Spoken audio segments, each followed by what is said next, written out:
Hello बच्चों, let us read this question. This question says in which iron has the lowest oxidation state.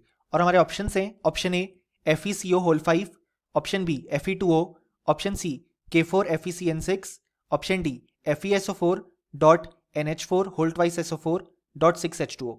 सो इस question में कहा गया है कि हमारे पास जो ऑप्शंस प्रेजेंट है उनमें से किस में आयरन का जो ऑक्सीडेशन स्टेट है वो लोएस्ट है. सो इस क्वेश्चन को सॉल्व करने के लिए हमारे पास जो की कॉन्सेप्ट रिक्वायर्ड है वो है ऑक्सीडेशन नंबर कैलकुलेशन.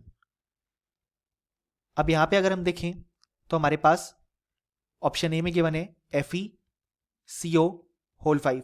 यहां पे हम आयरन का ऑक्सीडेशन स्टेट x अज्यूम करते हैं. सो हम लिखेंगे x plus 0 into 5 is equal to 0. So x की वैल्यू हो गई 0.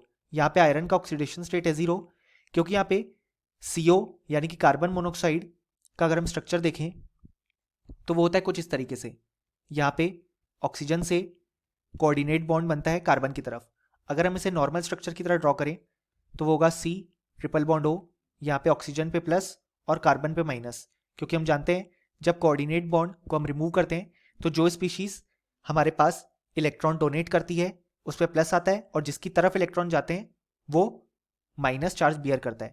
सो अगर हम देखें तो इस पूरे मॉलिक्यूल पे नेट चार्ज जो है वो है 0. इसी कारण से CO मॉलिक्यूल का जो ऑक्सीडेशन स्टेट है पूरा वो 0 आता है. इसी कारण से यहाँ पे आयरन का ऑक्सीडेशन स्टेट आया 0. अगर हम बात करें यहाँ पे पार्ट बी में, सो पार्ट बी में हमारे पास Fe2O प्रेजेंट है. सो यहाँ पे हम आयरन के ऑक्सीडेशन स्टेट को x अज्यूम करेंगे. सो हम लिख सकते हैं 2x minus 2 is equal to 0. So x की वैल्यू हो गई +1 क्योंकि यहाँ पे ऑक्सीजन -2 ऑक्सीडेशन स्टेट शो करता है. अगर हम पार्ट सी की बात करें तो हमारे पास K4FeCN होल 6 की बात की गई है. सो इसे हम लिख सकते हैं यहाँ पे लेटस से आयरन का ऑक्सीडेशन स्टेट है y. So +1 into 4 plus y minus 1 into 6 is equal to 0 क्योंकि CN पे जो चार्ज होता है वो होता है -1 जैसा कि हम जानते हैं CN माइनस.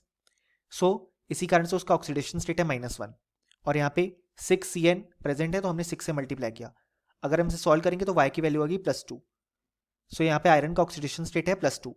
अगर हम पार्ट डी की बात करें तो डी में FeSO4 प्रेजेंट है जिसे हम लिख सकते हैं Fe+2 एंड SO4 2-. सो यहाँ पे आयरन का ऑक्सीडेशन स्टेट जो है वो है +2. सो अगर हम अब कंपेरिजन करें तो यहाँ पे जो लोएस्ट ऑक्सीडेशन स्टेट आ रहा है वो आ रहा है पार्ट ए में जिसमें आयरन का ऑक्सीडेशन स्टेट है 0. सो यहाँ पे करेक्ट आंसर होगा ऑप्शन ए और option B, C and D incorrect हो जाएंगे. सो फाइनली हमें बोल सकते हैं कि इस क्वेश्चन के लिए हमारे पास जो करेक्ट आंसर आ गया वो आ गया option A. Hope you understood it well. Best of luck.